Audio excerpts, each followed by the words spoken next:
2 of living in the house. We were exhausted by every night, having to work our jobs and then also setting up the house and unloading. Morgan was cooking pasta in the kitchen. I was sitting at the table talking to her while on my laptop shopping for area rugs. It was a little stuffy in the house, so I was going to go slide open the back door, but as I got to it, I looked into the backyard and noticed someone sitting in one of the chairs. He was kind of hunched over with his head down. When I say I almost shit myself when I saw it, I'm not kidding. I whispered Morgan's name and said, "Don't scream, but there's a man in the yard." She walked over to look outside and gasped. She grabbed me and kind of hid behind me and said, "Go say something." "No, wait, don't." Truth be told, I myself didn't know if I should go out there or not.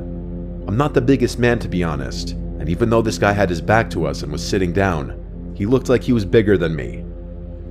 Morgan suggested I knock on the glass and yell at him to leave. I didn't want to do it though, I was scared.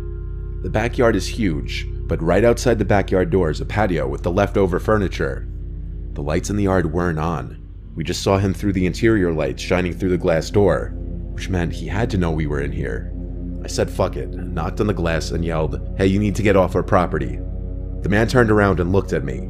He then got up with this half smile, almost like he was laughing. He looked 50. He had a really long gray beard and tattoos down to his wrists. He walked up to the glass. I made sure the door was locked. He stood on the other side of the glass door and shifted his gaze to Morgan. He started licking his lips and saying vile shit. I yelled, "All right, I'm calling the police." I closed the sliding blind to get him out of our faces.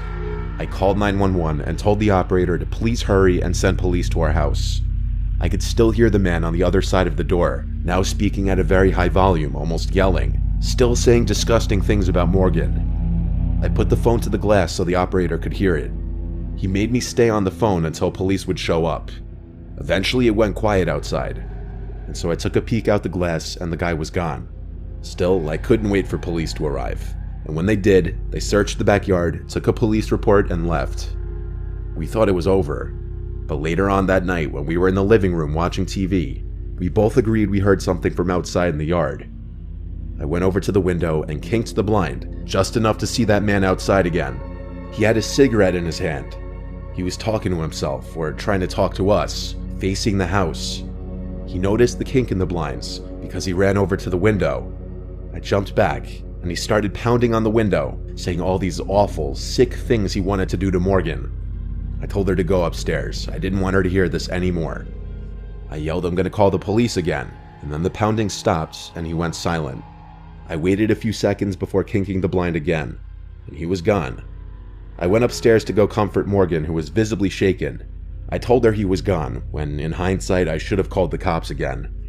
Downstairs, I heard bumping and knocking. I went halfway down the stairs and heard bumps on the back door and the doorknob twisting and turning. He was trying to get into the house.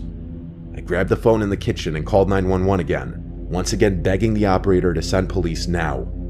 This time, the police arrived a lot quicker, and I didn't alert the man outside that they were coming.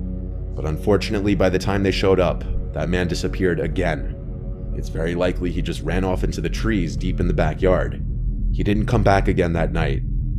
The next day, we went around knocking on neighbors' doors, both introducing ourselves to those we hadn't met yet and asking them if they knew anyone matching the description of that man. What we found out was disturbing. A couple a few doors down from us knew that man. He was known for beating his ex-wife and having a drinking and drug problem, and generally just regarded as very dangerous. He lived around the block from us in a small, run-down house. That's the scariest part. We reported him to the police, but since we didn't have him on video, we couldn't press charges. We don't know if he still lives there because we haven't heard from or seen him in a long time. I hope it stays that way.